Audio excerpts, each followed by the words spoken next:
All right, we added a little Christmas spirit to this segment, so hopefully you guys can still take us seriously. Now, for this last segment, now that we have discussed the biggest stories of 2025, we're looking ahead to what's to come for 2026. So we are predicting what the biggest stories of next year will be. I'll have Otis lead us off.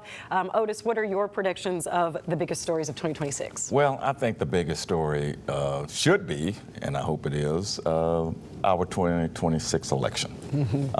We have some open seats, and based on the previous elections, I really do hope that voters get engaged. I'm talking about the county mayor's race, that's an open seat there, the county sheriff, it's an open seat there, and the county clerk, which got more attention over the last 3 or 4 years than any of the others. And all of those seats are open. And it will be incumbent upon the voters to pay attention to who's running, what they are planning to do when they get there, what are the issues that they're going to address, and, you know, show up. On the May 5th is the primary. In August is the county general election. It needs to be a robust turnout, far more than the 13% that we had 4 years ago, 11% 4 years before that. It is just necessary that we have a voter turnout so people won't say, I didn't know anything about it and look what we got. You vote for, you get who you don't vote for. And I hope this election is going to be the biggest story of the year. Any responses to that pick? No, I think he's on point. I think elections will be a big story. I'm going to specifically stake a claim on the gubernatorial election in Tennessee. I think that there's going to be a little bit of a Republican shift or true colors to show up. We know that the presumptive nominee is Marsha Blackburn, who's currently a senator. But where the state lines up is going to show their true colors here. Is everybody going to line up behind Marsha?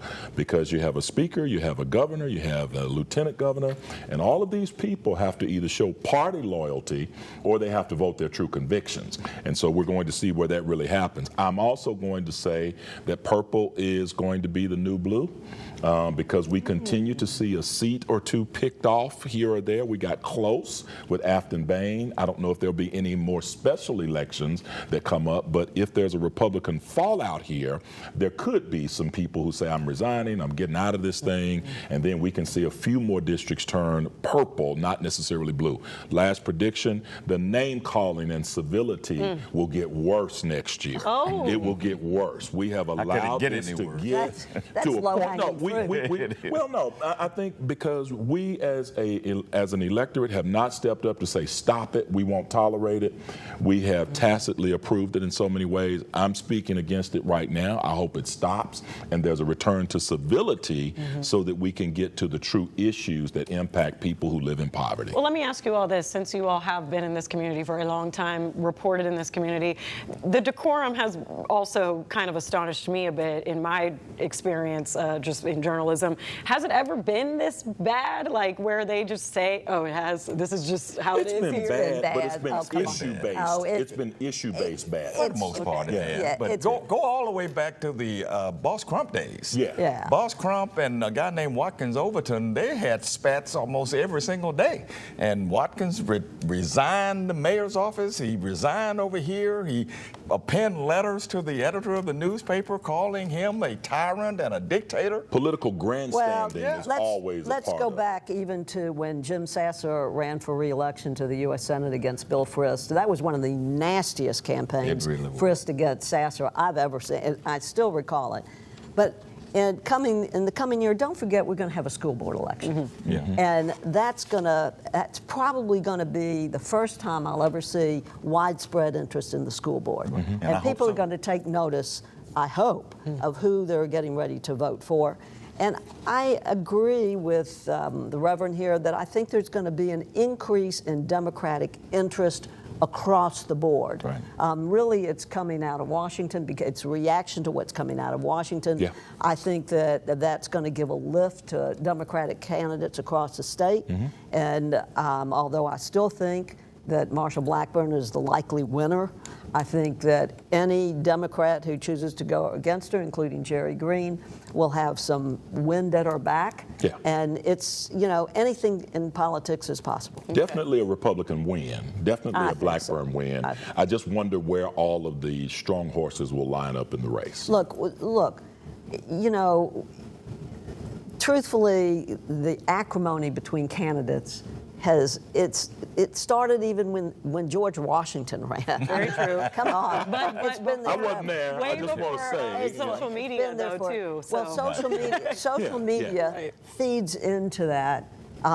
Social media, at some point, and I was listening to Jelani Cobb when he was in town talking as the head of the journalism school at Columbia University. He, too, agrees that at some point, social media is going to have to be regulated. Is it driving down the quality of candidates who seek the office, though, that we allow this to continue? No, it's driving down the quality of the conversation between people. I mean, True. Issues are no longer the conversation. I don't think it's eroding the quality of the candidates. We do have some. know about that. We have some good Who wants to candidates. be involved? Right, Oh, who wants to be? come on. What responsible person wants to put up? We have good candidates out there, and there We are do. some good candidates coming. We're going to have some lousy candidates coming out there, and talk about responsibility of the candidates and how they talk to each other is going to be important. Seems like the messaging is becoming more of a viral moment than actually getting into the depth of politics. Yeah, but next year, let's go away for a second from politics. And I think the coming year, I think guns are still going to be a big issue in this community. And also, what's the fate of Blue Oval? Yeah. Now we know they're not going to build an electric truck. They say now they're going to build a gas truck. trucks, yeah. Well, are they really? I mean, do they need Blue Oval to build gas trucks? Yeah. And what is the role that XAI will play in this community? Hopefully we'll have more clarity on that. I know it's a national issue, but it rests at home a lot. Healthcare. Remember, in just a few days, the ACA subsidies leave us.